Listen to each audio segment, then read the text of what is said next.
जा रही है। तब हमें उसके चेहरे पर एक उदासी देखने को मिलती है। सभी काम खत्म करने के बाद जब घर जाते हैं तो चेहरे पर स्माइल होती है। लेकिन लीजा के लिए घर का मतलब कुछ और ही था, क्योंकि वो घर उसके लिए एक नर्क से कम नहीं था। रास्ते में वो उसके साथ हो रही बुरी चीजों के बारे में सोचती है, जिसमें एक आदमी को देखते हैं। अब यह आदमी है कौन, ये हमें जल्दी ही पता चल जाएगा। तभी जाते हुए सुनसान रास्ते में उसकी नजर एक ब्लैक कार पर पड़ती है, जिसे देखकर वह काफी घबरा जाती है और साइकिल की स्पीड तेज करके उससे दूर भागती है और सीधा अपने घर जाकर रुकती है, जहां हमें पता चलता है यह लीजा का घर नहीं है। वह अपनी नानी और उनकी बॉयफ्रेंड मॉरिस के साथ रहती है। मॉरिस वही आदमी जिसके बारे में लीजा अभी थोड़ी देर पहले सोच रही थी, जहां मॉरिस उसकी नानी को फाइनेंशियली सपोर्ट करता है, जिसके बदले में उसे हर रात लीजा के रूम में एंट्री मिलती है। एक दिन लीजा इन सभी चीजों से परेशान होकर सुसाइड नोट लिखती है, पर उसके अंदर इतनी हिम्मत नहीं होती है कि वह अपनी जान दे सके। यहाँ हमें पता चलता है कि लीजा की माँ ने 14 साल की उम्र में ही उसको उसकी नानी के पास भेज दिया था। लीजा को यही लगता था कि उसकी नानी की फाइनेंशियली कंडीशन ठीक नहीं है, इसलिए वह अपनी सारी सैलरी उन्हें दे दिया करती थी ताकि उन्हें मॉरिस की मदद ना लेनी पड़े। लेकिन लीजा के इतना करने के बावजूद भी आज तक कुछ भी नहीं बदला। अगले दिन लीजा अपनी छोटी बहन को कॉल करती है और वह उसे बताती है कि उसे यहाँ पर नहीं रहना है, उसे यहाँ बिल्कुल अच्छा नहीं लगता है। अपनी छोटी बहन से बात करने के दौरान वह अपनी मॉम से भी बात करती है। लीजा के साथ हो रही जो भी घटनाएं होती हैं उसके बारे में लीजा अपनी मॉम को बताती है, जिसको सुनने के बावजूद उसकी मॉम कहती है, कुछ भी हो लेकिन तुम्हें वहीं रहना है और तुम्हें अपनी नानी को सपोर्ट करना है।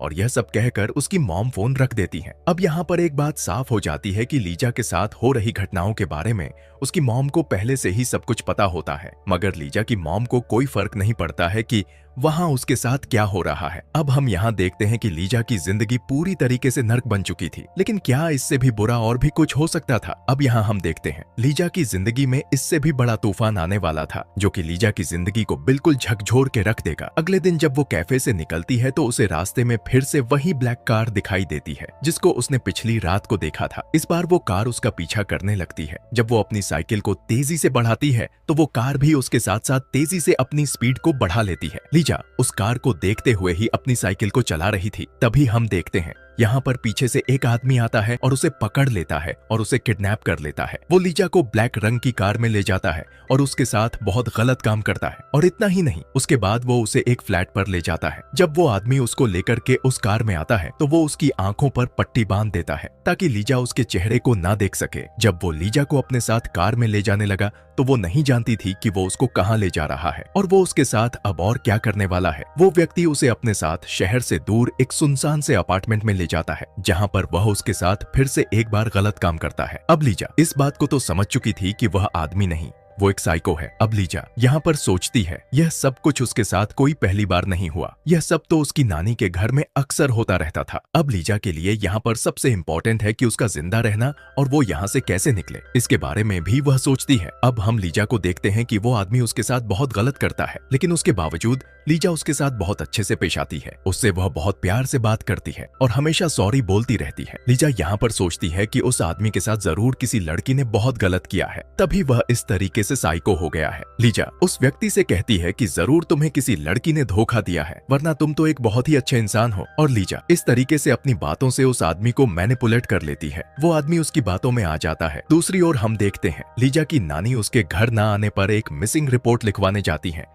जहां पुलिस अपनी इन्वेस्टिगेशन शुरू कर देती है। पुलिस सबसे पहले लीजा की मां के पास जाती है तो वहां पर उसकी मां कहती है वह अपने बॉयफ्रेंड के साथ भाग गई होगी। यह सब सुनकर के पुलिस ऑफिसर वहां से जाने लगते हैं। तभी उसकी छोटी बहन उनसे कहती है कि मेरी बहन ऐसी नहीं है, वह कभी भी नहीं भाग सकती है, जरूर उसके साथ कुछ गलत हुआ है, प्लीज मेरी बहन की मदद करो, वह बहुत ही बड़े मुसीबत में है। दूसरी तरफ हम देखते हैं पुलिस उस कैफे पर जाती है जहाँ पर लीजा काम कर रही होती है और वहां पर उसका मालिक भी यही बताता है कि लीजा एक बहुत अच्छी लड़की थी और बहुत मेहनती लड़की थी, वो कभी भाग नहीं सकती है। अब सीन शिफ्ट होता है उसी अपार्टमेंट में जहां पर लीजा बंद रहती है। यहाँ हम देखते हैं लीजा की आंखों पर पट्टी बंधी हुई है। उसके बावजूद लीजा वहां की चीजों को समझने की कोशिश कर रही थी और सारी चीजें अपने माइंड में सेट कर रही होती है। जब वो व्यक्ति उसके पास जाता है तो वो उससे बात करने की कोशिश करती है और यहाँ पर हम देखते हैं कि लीजा समझ जाती है कि वो आदमी दिमागी रूप से बहुत कमजोर है। वो उसके चेहरे को बार बार छूती है ताकि उसको ये आइडिया लग सके कि वह आदमी आखिर में दिखता कैसे है। लीजा उस व्यक्ति की बार बार तारीफ करती है कि वह एक बहुत ही अच्छा इंसान है। लीजा ये सब उससे इसलिए कहती है ताकि वह उस आदमी का भरोसा जीत सके। यहाँ पर लीजा उस व्यक्ति को अपने बीमार पिता की झूठी स्टोरी भी बताती है। वो उसे बताती है कि उसके पिता के अलावा उसका इस दुनिया में कोई नहीं है और वह भी बहुत बीमार है। वो यह सब इसलिए बताती है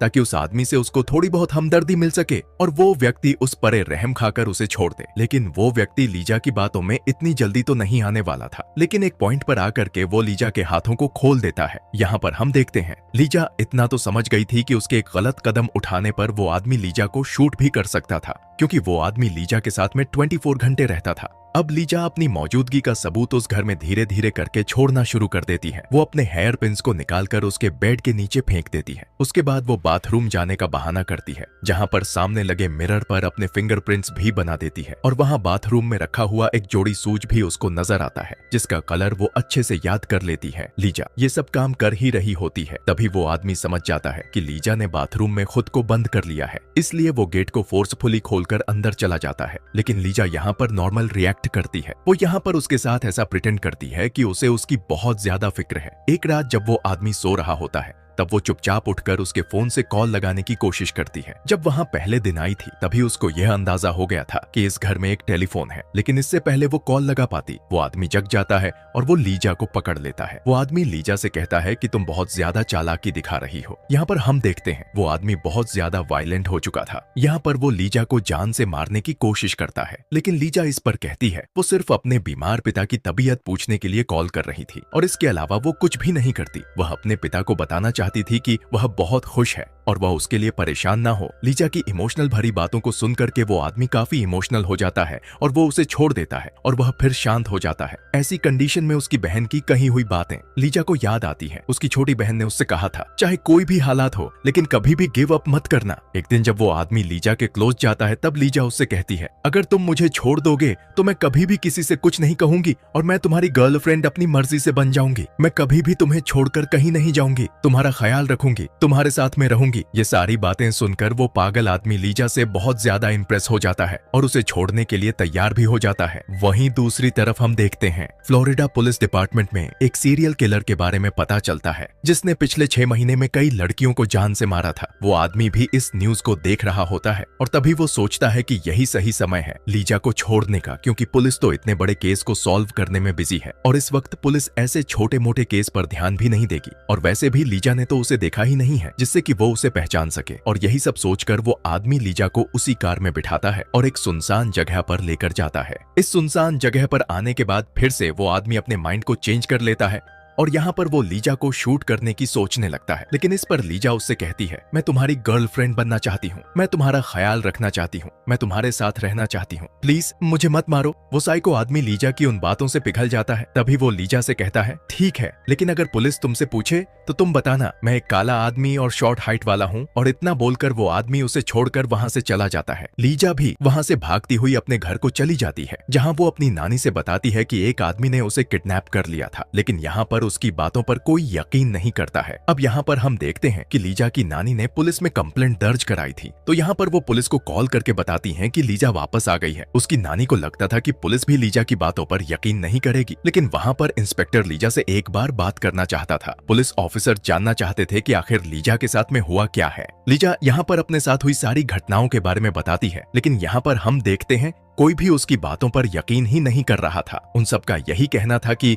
अगर उसके साथ में कुछ भी गलत हुआ है तो उसकी बॉडी पर कोई भी निशान क्यों नहीं है, और यदि उसके हाथ पांव खुले हुए थे तो उसने वहां से भागने की कोशिश क्यों नहीं की या फिर चिल्लाई क्यों नहीं। पर लीजा उन लोगों को बताती है कि वो आदमी पूरा का पूरा साइको और मेंटल था। उसके पास एक गन भी थी जिससे वह मुझे बार बार मारने की धमकी भी दे रहा था, इसलिए उसने कुछ भी ऐसा नहीं किया, वरना वो आदमी उसको शूट कर सकता था। लेकिन वहां पर जो भी ऑफिसर बैठी हुई थी उन सबको तो ये तक लगने लगा था कि लीजा ये सब चीजें मीडिया अटेंशन पाने के लिए कर रही है। वहां पर 2 लेडी ऑफिसर्स को तो यह तक लगने लगा था कि लीजा टीवी शोज को इस तरीके से ज्यादा देखती है, तभी वो इस तरीके से कहानियां बता रही है, इसीलिए वो इतनी परफेक्ट स्टोरी बताने में कामयाब हो रही है। अब यहाँ हम देखते हैं लीजा बिल्कुल चुप हो जाती है और बिल्कुल पूरी तरीके से टूट जाती है, क्योंकि यहाँ पर उसके किसी भी बात का कोई विश्वास ही नहीं कर रहा होता है। पर लीजा की किस्मत बहुत ही अच्छी थी। अब हम यहाँ देखते हैं कि वहाँ पर एक डिटेक्टिव टीम मौजूद थी जो कि उसी सीरियल किलर वाले केस को सॉल्व करने में लगी हुई थी, जिसने पिछले 6 महीने में कई लड़कियों की जानें ली थी। पर उसके खिलाफ पुलिस को अभी कोई एविडेंस नहीं मिल पाया था और ना ही कोई पैटर्न था जिसे पुलिस फॉलो कर सके और उस सीरियल किलर को पकड़ सके, जिसकी वजह से पुलिस को यह केस सॉल्व करना एक चैलेंज बन चुका था। दूसरी तरफ लीजा को चुप देखकर वो लेडी ऑफिसर डिटेक्टिव लैरी की मदद मांगती है, जहाँ लैरी लीजा के पास जाते हैं, पर वह बिल्कुल खामोश थी और वह अब किसी से बात नहीं करना चाहती है। पर लैरी अपने पॉकेट से अपनी बेटी की तस्वीर निकालकर उसे दिखाते हैं ताकि लीजा को अपनापन फील हो सके और वो खुलकर उनसे बात कर सके। वो लीजा से कहते हैं, तुम्हारे साथ जो कुछ भी हुआ है तुम मुझे एक एक करके बताओ। जहाँ लीजा उन्हें सारी बातें बताना शुरू करती है, जैसे उस आदमी के पास एक ब्लैक कार है और उसमें रेड कारपेट लगी हुई है, उसके घर में 22 सीढ़ियां हैं, उसके कार के अंदर मैग्नम वर्ड लिखा हुआ है, उसके घर में एक वाटर बेड है, वो आदमी गोरा है और लेफ्ट हैंडेड है, उसके पास में एक गन है। इतना सब कुछ सुनकर लैरी कंफर्म हो जाते हैं कि लीजा झूठ नहीं बोल रही है। वो फौरन लीजा के केस पर इन्वेस्टिगेशन चालू करने के लिए कहते हैं, पर जब हिप्नोसिस की बारी आती है तो परमिशन के लिए उसके घर पर कॉल किया जाता है, जहां मॉरिस उसका फादर बनकर बात करता है और वह इस चीज के लिए साफ साफ इनकार कर देता है, जिस पर लैरी सोचता है कि कैसे पिता हैं जिन्हें अपनी बेटी की बिल्कुल भी परवाह ही नहीं है। वो लीजा से मॉरिस के बारे में पूछते हैं कि वह आखिर ऐसा क्यों है, जहां लीजा हारकर मॉरिस की सच्चाई भी लैरी को बता देती है। वो तुरंत लीजा की नानी के घर पर जाते हैं और वहां पर वो मॉरिस को भी अरेस्ट कर लेते हैं। वेल, अब हम देखते हैं कि लीजा के इस केस को पूरी टीम बहुत ही अच्छे से इन्वेस्टिगेट कर रही थी। लीजा के द्वारा बताए गए सारे डिटेल्स लैरी के दिमाग में घूम रहे थे। वो सिर्फ एक ही बात को सोच रहे थे कि कहीं वो किडनैपर ही सीरियल किलर तो नहीं है, क्योंकि सारे पॉइंट्स उस सीरियल किलर से बिल्कुल मैच कर रहे थे। और यह सब कंफर्म करने के लिए वो लीजा के कपड़ों को फॉरेंसिक लैब भेजते हैं और जब फॉरेंसिक रिपोर्ट आती है तब लैरी एकदम कंफर्म हो जाते हैं कि यह वही सीरियल किलर है। लैरी अब लीजा को लेकर वहीं जाते हैं जहां पर लीजा को वो आदमी छोड़कर गया था। लीजा लैरी की कार में बैठ जाती है और अपनी आंखें बंद करके वही सब रिपीट करती है जो उसने उस रात को फील किया था। लीजा लैरी को लेकर उस गैस स्टेशन जाती है जहां पर उस आदमी ने गैस भरवाई थी। पुलिस उस गैस स्टेशन के कैमरे को चेक करती है जहां उनके हाथ एक बहुत ही बड़ा सबूत लगता है। लीजा ने जैसा स्केच उस किडनैपर की बनवाई थी, बिल्कुल वैसा ही चेहरा उसे सीसीटीवी कैमरे में देखने को मिलता है। उस आदमी के पोस्टर बनवाए जाते हैं और जगह जगह पर लगवाए जाते हैं। अब पुलिस उस आदमी को ट्रैक करना भी शुरू कर देती है और इत्तेफाक से कुछ टाइम बाद वह आदमी एक पुलिस को दिख भी जाता है। वो उस आदमी के पास जाते हैं और बोलते हैं, सर हमारे पास एक कार चोरी की रिपोर्ट आई है और हमें आपके कार की फोटो लेनी है। वो कार के बाहर ही उस आदमी की फोटो खींच लेते हैं और उसे जाने देते हैं। लीजा को फोटो दिखाने के बाद में वो उस आदमी को पहचान जाती है और वो कंफर्म कर देती है कि ये वही किडनैपर है।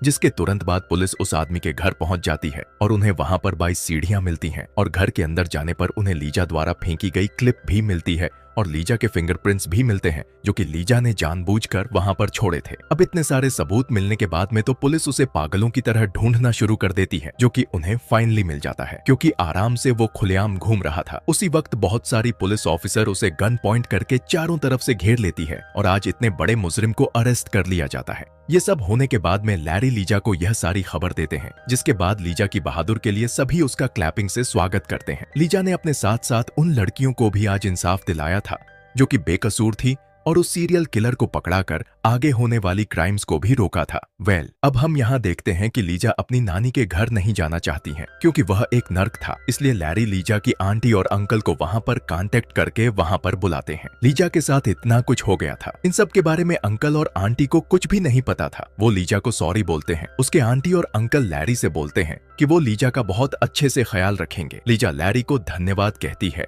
और यहाँ पर हम देखते हैं कि लैरी भी काफी इमोशनल हो जाते हैं। कुछ समय के बाद लीजा अपनी मॉम को एक लेटर लिखती है। वो लिखती है कि मॉम, आप हमेशा से कहती थी कि मैं एक अच्छी लाइफ डिजर्व नहीं करती हूँ, लेकिन मॉम आप गलत थी। और वो अपनी मॉम को हमेशा के लिए गुड बाय लिख देती है। और अब यहाँ देखते हैं उसकी मम्मी को ये रियलाइज होता है कि उन्होंने उसके साथ बहुत गलत किया था। अब लीजा के पास उसकी अपनी फैमिली थी, जिस फैमिली के लिए वो हमेशा तरसती थी। आज हम देखते हैं लीजा के पास सब कुछ था और अंत में हम देखते हैं कि वो सीरियल किलर जिसका नाम बॉबी था, उसे